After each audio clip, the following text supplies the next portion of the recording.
어릴 때 담배 피우는 어른들을 보며 생각했다. 저렇게 멋져 보이는데 왜 다들 담배 피우면 안 된다고 할까? 당신도 비슷한 경험이 있을 거다. 학교 운동장 구석에서 몰래 담배를 피우던 친구들, 회사 뒷계단에서 혼자 담배 한 대 피우며 스트레스를 털어내는 선배, 그리고 담배가 유일한 위안이라고 말하는 당신 자신. 그런데 놀랍게도 이 단 한 가지 습관이 가난한 사람은 왜 계속 가난한가? 이 질문에 결정적인 해답이 될 수 있다는 걸 아는 사람은 거의 없다. 1. 하버드 의대 연구진이 밝힌 흡연과 인지력. 2018년 하버드 의대 신경과학센터는 흡연자와 비흡연자의 장기적 뇌활동 차이를 측정했다. 결과는 충격적이었다. 흡연자의 전두엽 활동은 평균 1218% 낮았다. 이건 단순한 집중력 문제가 아니다.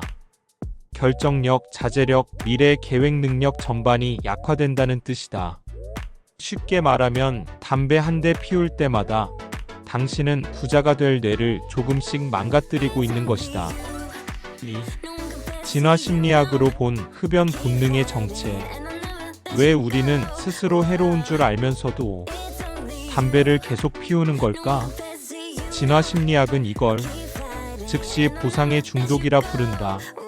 수천 년 전 인간은 지금보다 훨씬 더 단기적인 생존 중심의 삶을 살았다. 지금 당장 배가 부르면 그게 생존이었다. 그래서 뇌는 지연된 보상보단 즉시 쾌락을 더 강하게 각인하게 되었고, 그 본능이 현대에 와선 지금 한 대만 피우고 내일부터 끊자 라는 착각으로 이어지는 것이다. 3. 흡연자의 반복되는 가난의 루틴. 하버드 비즈니스 스쿨은 12년간 3,000명을 추적 조사했다. 그 결과 지속적으로 흡연하는 사람일수록 월소득 평균 17% 낮았고 직장 내 승진율은 24% 낮았으며 노후 준비 자산은 비흡연자의 13 수준에 불과했다. 왜일까? 흡연은 단순한 건강 문제가 아니라 미래를 지연시킬 수 있는 힘이 약한 사람의 습관이기 때문이다. 4. 금연 성공률과 자산 증식률의 상관관계. 프린스턴대 경제학 교수 앵거스 디턴 노벨 경제학상 수상자의 연구에 따르면 금연 성공자는 10년 후 평균 자산이 비흡연자와 유사한 수준까지 회복된다. 하지만 끊지 못한 사람은 그 격차가 점점 더 벌어진다. 이 말은 즉 흡연을 끊는 순간부터 당신의 자산 그래프는 올라가기 시작한다. 는 것이다. 5. 세계 부자 CEO 중 흡연자는 거의 없다. 한번 생각해보자. 워렌 버핏, 일론 머스크, 제프 베조스, 팀 쿡, 마크 저커버그. 이들 중 흡연하는 사람은 단 한 명도 없다. 워렌 버핏은 평생 술, 담배를 멀리하며 투자에만 집중했다. 일론 머스크는 스트레스를 마리화나로 푸는 이미지가 있었지만 실제로는 흡연은 무능한 습관이라며 직원들에게 금지시켰다. 아마존의 베조스 역시 담배를 피우는 사람은 절대 내 경영진에 들어올 수 없다고 말했다. 왜 그럴까? 흡연은 집중력을 떨어뜨리고 판단력을 흐리며 감정 조절 능력을 떨어뜨린다. 그건 곧 큰 그림을 보는 능력을 가로막는다는 뜻이다. 6. 니코틴과 도파민 시스템의 착취. 뇌과학적으로 보면 흡연은 인위적으로 도파민 행복 호르몬을 분비시킨다. 하지만 문제는 그 이후다. 니코틴은 뇌의 도파민 수용체를 마비시켜 원래 하던 공부, 일, 투자에서 쾌감을 느끼지 못하게 만든다. 그래서 담배 외에는 아무것도 재미없어진다. 결국 집중력은 무너지고 업무 효율은 떨어지고 자기 효능감은 끝없이 추락한다. 그리고 그렇게 다시 한 대를 피운다. 7. 흡연이 만드는 가난한 뇌의 구조. 심리학자 켈리 맥고니걸은 말한다. 의지력은 근육과 같아서 반복적으로 써야 강화된다. 그런데 흡연은 그 의지력 근육을 고장내는 행동이다. 흡연자는 평균적으로 하루 56회 이상 의지력 실패를 경험하게 된다. 이건 돈을 모으고 투자하고 공부하고 일하는 모든 영역에서 나는 안 될 거야 라는 뇌의 습관을 만든다. 즉, 흡연자는 스스로를 포기하는 법을 가장 빨리 배운다. 8. 가난한 사람의 경제적 특징. 매일 조금씩 손해보기. 흡연은 하루 5,000원, 1년에 180만원, 10년이면 1,800만원이다. 하지만 이건 진짜 손해가 아니다. 진짜 손해는 그 10년 동안 건강을 잃고 집중력을 잃고 무기력함에 빠지고 미래에 대한 감각을 잃고 삶을 임시방편으로 유지한 데서 나온다. 그 결과 부자의 길이 아니라 버티는 삶에 적응해버린다. 9. 담배를 끊는 것이 아니라 인생을 되찾는 것이다. 금연은 힘들다. 하지만 부자가 되는 길 역시 결코 쉽지 않다. 그런데 둘 중 하나를 선택해야 한다면 지금 이 순간 가장 먼저 할 수 있는 것은 분명하다. 당신의 뇌부터 복구하는 것. 부자가 되는 모든 길은 결국 뇌의 선택에서 시작되기 때문이다. 10. 흡연하는 부모 vs 금연하는 부모. 자녀에게 전해지는 가난한 뇌. 하버드 심리학부는 18년간 부모 마이너스 자녀 관계를 추적했다. 놀랍게도 흡연하는 부모의 자녀는 비흡연 부모의 자녀보다 자기 조절력이 평균 23% 낮았다. 왜일까? 흡연자는 스트레스를 담배로 해결하려 한다. 그 모습을 반복해서 본 아이는 문제가 생겼을 때 스스로 극복하는 대신 도피와 회피를 먼저 학습하게 된다.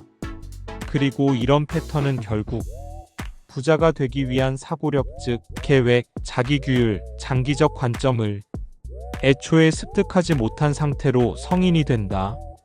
11. 사회적 계급과 흡연율. 가난한 사람일수록 담배를 피운다. 세계보건기구 WHO에 따르면 선진국 상위 20% 계층의 흡연율은 9%, 반면 하위 20% 계층은 35%를 넘는다. 같은 나라, 같은 교육을 받았음에도 왜 소득이 낮을수록 더 많이 피울까? 정답은 절망 회피다. 가난한 사람일수록 현실을 통제하지 못하는 상황에 놓인다. 그래서 즉시 위안을 찾는다. 즉, 담배는 가난한 뇌가 선택한 생존 방식이다. 12. 흡연자가 연애와 결혼에서 밀리는 이유. 미국 심리학협회 연구에 따르면 비흡연자는 흡연자와의 연애 결혼을 꺼리는 비율이 72%에 달했다. 왜? 담배 냄새 때문만이 아니다. 흡연자는 자기 관리를 하지 않는 사람으로 보이고 심지어 스트레스에 약하고 경제적 불안정성을 내포한 사람으로 인식된다. 이건 단순한 외적 이미지가 아니다. 무의식적 본능이 작동하는 영역이다. 특히 여성이 느끼는 흡연 남성 기피 반응은 뇌의 편도체 위협 감지 센터와 연관이 있다는 연구도 있다. 13. 회사의 진짜 속마음. 흡연자를 왜 뽑지 않는가? 전 세계 100대 기업 중 84%는 공식 비공식적으로 흡연자 채용을 기피하고 있다. 이유는 1. 집중력 저하와 생산성 하락. 2. 잦은 자리 이탈과 시간 손실. 3. 스트레스에 의존하는 행동 양식. 4. 팀워크와 이미지 훼손. 구글은 흡연은 창의성과 명료한 사고의 적이라며 흡연자를 채용하지 않는 정책을 도입했다. 애플도 2020년 이후 흡연자 채용 비율을 대폭 줄였다. 14. 금연 후 인생이 바뀐 CEO들 사례. 1. 하워드 슐츠. 스타벅스 전 CEO. 젊은 시절 극빈 가정에서 자란 슐츠는 20대까지 하루 2갑씩 흡연했다. 하지만 어느 날 아버지가 폐질환으로 쓰러지면서 나는 가난을 끊겠다고 결심했고, 그날 이후 금연. 그가 말한 금연 후 변화. 아침 집중력 상승, 계획 수립 능력 극대화, 감정 기복 감소. 비로소 투자와 경영이 길게 보이기 시작했다고. 이 찰스 슈왑 증권 설립자. 흡연은 내 인생에서 가장 어리석은 습관이었다. 끊고 나서 처음으로 복리라는 단어의 진짜 의미가 보였다. 그는 금연 후 3년 만에 회사 매출을 4배로 키웠다. 15. 결국 흡연은 지능과 자기효능감의 문제다. 스탠포드대 뇌과학자 로버트 사포스키는 말했다. 니코틴은 단순한 약물이 아니라 자기 파괴적 판단을 정당화하게 만드는 뇌의 재구조화다. 즉, 흡연자는 안 되는 이유를 스스로 발명하는 뇌를 갖게 된다. 이 뇌는 투자에서 리스크를 지나치게 두려워하고 관계를 지속하지 못하고 실패에 쉽게 좌절하고 될 리 없다는 마인드를 습관처럼 품는다. 16. 그래서 부자는 왜 담배를 피우지 않는가? 돈이 많아서 담배를 안 피우는 게 아니다. 담배를 안 피웠기 때문에 부자가 된 것이다. 그들은 뇌를 성장으로 설계했다. 담배를 끊는다는 건 단순한 건강 문제가 아니라 뇌를 다시 부자의 방향으로 재조정하는 행위다. 마무리 메시지. 담배 한 대로 당신은 하루치 집중력을 갉아먹고 있다. 그 하루가 쌓여 인생이 되고 그 인생이 가난이 된다. 흡연은 습관이 아니라 패배의 확증 편향이다. 부자가 되고 싶다면 당신의 뇌부터 바꿔야 한다. 그 시작은 오늘 단 한 대라도 피우지 않는 것이다. 영상이 도움이 되셨다면 구독과 좋아요 그리고 댓글이 큰 힘이 됩니다. 지금까지 더리치랩이었습니다.